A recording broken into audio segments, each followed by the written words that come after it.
Morning, and I'm delighted to welcome our guest of the day. She is Tonya Bolton, and she's sitting alongside me. She's a lady of so many parts. She wins things, she performs things, she helps people, she runs campaigns. You are indeed a lady who does an awful lot of things, aren't you, Tonya? Thank you very much, Bob. Yes, I do many things. What's top of that list to you then? I think the top of the list is really empowering people, equipping people with tools that they can use, practical tools to transform their own lives. Is this because people aren't aware that they can do it? They just kind of need somebody to say, look, that's there, you can do this. I think very much so, and I think we do a lot of work with vulnerable young people. Children are often taught mathematics and English, but not much focus really is on life skills that prepare them for adulthood. So many young people just need that direction and that support, really. I mean, one of the criticisms of secondary education is that, as you rightly say, they're taught all these things, they learn things about dates in history and chemical equations and all the rest of it, but nothing equips them for life. Is that a school's job, or isn't that a parent's job? I think it's all of our jobs. I think as adults we all have a responsibility to our young people. They're our future. And I think that very much so the education system doesn't always include the whole child. And often when children get to secondary school, they start to struggle with peer pressure, behaviour and self-worth. Do they get left behind? I think many of them do, which is why I'm so passionate about working with young people to give them the skills and the tools that they can help themselves to be the best that they can be. Do they get left behind as well because we live in an internet world where they can go to their bedrooms and sit on the internet for hours on end, they can play games and things, and a lot of the basic skills that they will need later in life they just are not getting at all? Very, very much so. We're living in a world where I think people's social and communicative skills are really poor because people are communicating more by text or by Facebook than they are face to face. So many young people do get left behind and don't know how to even, take part in a job interview and bring themselves across well. Yes, I read somewhere the other day that they just don't understand writing a letter to somebody. Definitely. that is, and I mean, if you're going to apply for jobs, whether you do it online or whether you actually physically write it, the principle and the way you do it is still the same, isn't it? It is very much so, but I think that, I've found through working with young people that even literacy is so poor now. Young people are so used to text speak that, they struggle to even write, a very short letter to someone. But again, isn't that in school? I mean, what are they doing in English language lessons then? Well, I mean, I'm not an English teacher, but I know that they're teaching them and they're trying to. But the internet and social media, I think, is a huge, almost machine that sadly young people are just wrapped up in. Have they lost the thirst for knowledge, the willingness to learn? Do you think in areas like this? Do they think it's probably not important? I think a lot of young people have lost the thirst for knowledge in that I think a lot of subject matters aren't as engaging as they could be. So you have a lot of children who are very bright but are just not being engaged in a creative way.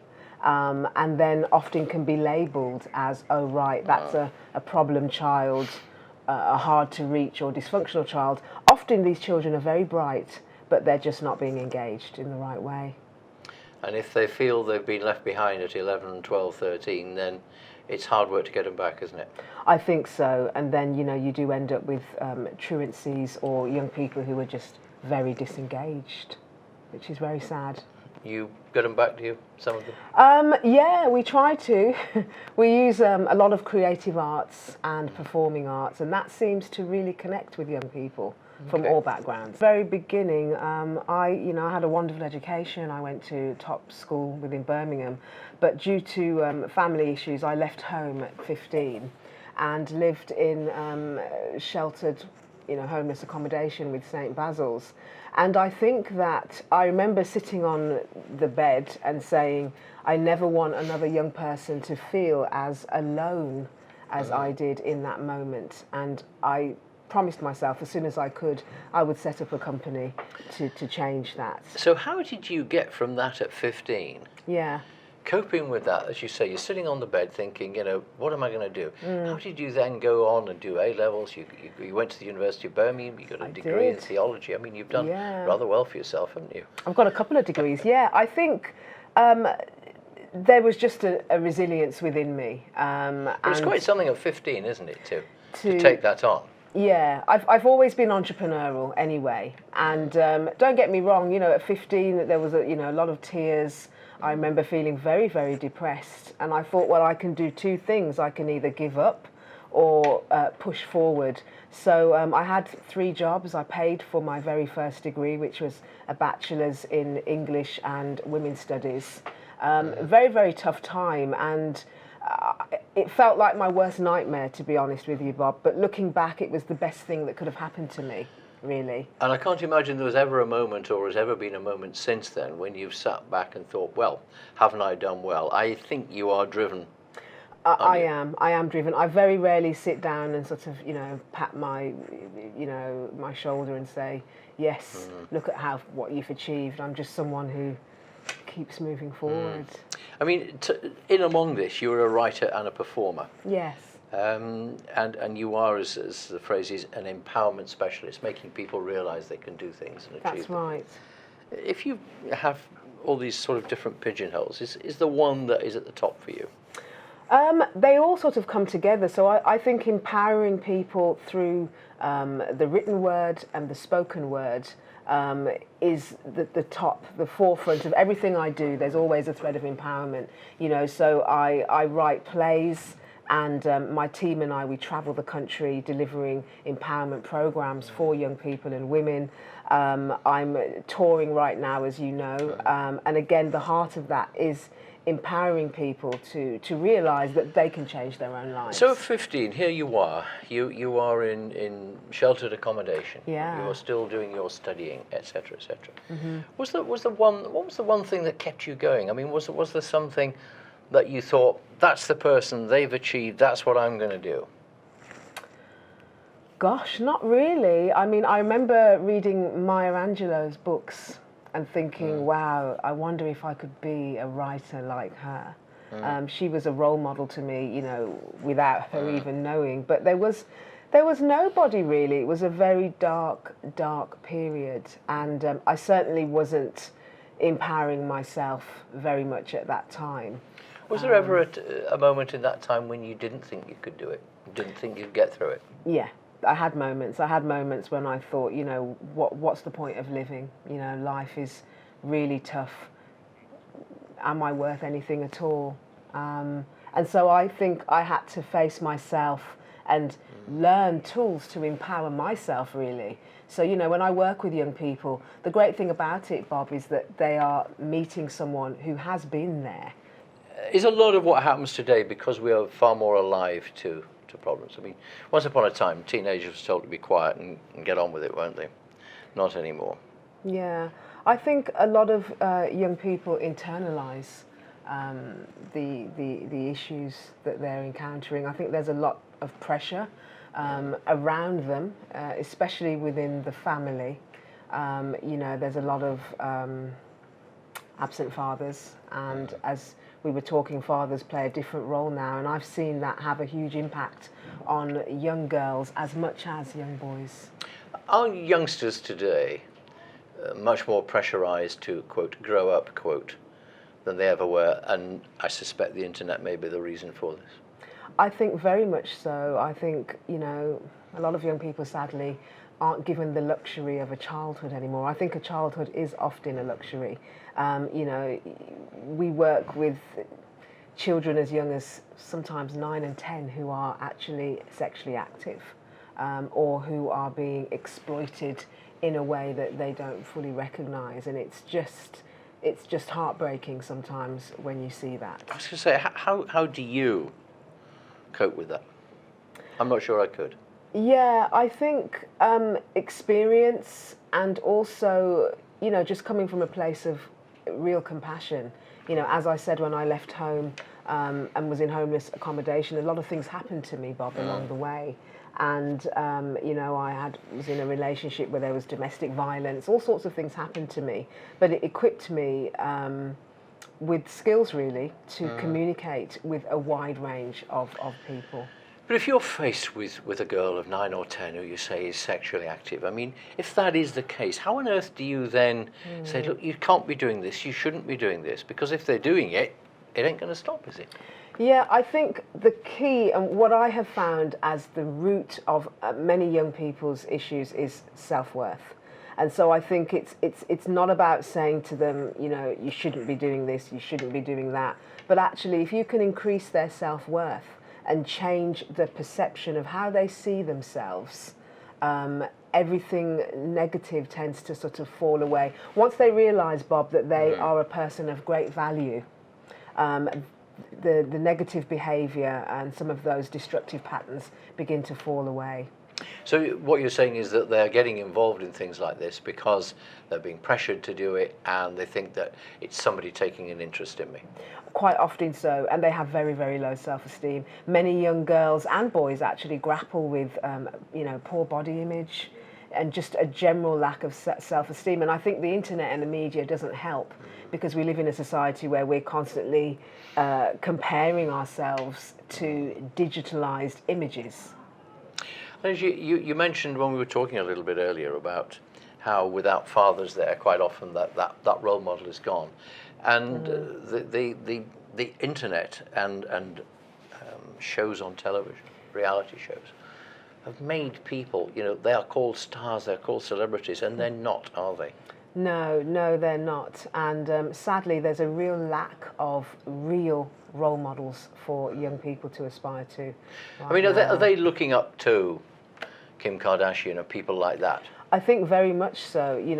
There were some statistics last year where many young girls aspired to be the wives of footballers because they felt that that would be the quickest route for them to be famous. And these were young girls. I think gone are the days where many young people want to work hard to be famous because they see people just entering Big Brother and having instant fame straight away. So it's... Ouch. Yeah, we need more real role models. Television has much to answer for, doesn't it? It certainly does. You were just telling me as well that you've won an award for your project Breaking the Silence. What's that said about? Yes, I have. Well, for the last two and a half years, I've been running a program called Breaking the Silence, which is an empowerment day for girls. And part of the day comprises of a play called Hidden. And it's a very hard-hitting one-woman show that we've been touring all around the country. So far, we've had 4,000 girls take part, aged between 9 and 15. And we've had 35% of those girls have actually come forward and made disclosures of child sex abuse as a result of taking part in the program, which is quite a shocking statistic. You were telling me that at 18 you got on a plane, went to Washington and wrote some poetry and got acclaim at the International Society of Poets. Was it really as simple as I've made it sound? Not as simple. I mean, I was terrified. I'd never been away abroad by myself before. I kept thinking, am I going to get on the wrong plane? But I didn't. And it was so exciting, Bob, to take part in such a, international prestigious competition, and to meet people from all over the world. What was your poem about? Gosh, I'm trying to think now. I think it was about my life and my feelings as a woman and a person of colour. I'm trying to remember. It was a long time ago, but it was wonderful. Were both of those two things you've just mentioned, how important a factors have they been in your life, in your development? A, being a woman, and being black. Well, I think huge parts of my identity, definitely. When I was at school, I went to a school, and from the age of 7, I remember that the children actually put a petition together to say they didn't want a black, I'm using the word black, but I was called another word, a black girl in their class or in their school. The And children did that? The children did that, age 7. And to be honest, at 7 years old, that was the first time I was confronted with the concept of difference. Yeah. It was quite shocking. Was this to in me. Birmingham, was it? It was, and I won't say the school's name, but it was a terrible time, and I was very much bullied because of the colour of my skin, and really that's how I began writing, as a way of releasing the pain. So enter Strong Lady. Yeah, I think I had to be quite robust. It shook me up at 7, pretty bet much. it did, yeah. To have all that going on. Yes. Are you still coming up against any barriers because you're a woman? I think all the time. I think all the time. I think, I read an article on Facebook the other day that said, racism and sexism is back in Britain, and I thought, well, it's never left. I think sometimes it can be very covert, so you don't always recognise or realise it. But yeah, I'm confronted with racism and inequality. Very, very much so. Does the racism, I mean, are we talking about you walking down the street and somebody shouting at you, or is it worse and deeper than that?